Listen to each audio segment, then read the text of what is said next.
For today's video, magagayat muna tayo ng kubos. Kasi ipipireto ko siya guys. Kasi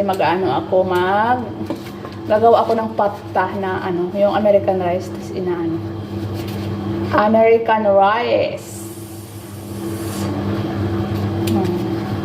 Papakita ko sa inyo guys kung paano magawa ng pasta. Yan, sauce.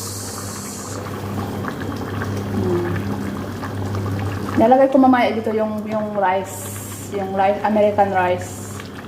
Pinapalambot ko lang muna itong mga dahon ng grapes. So ito yung rice. Siya, ganun sila guys.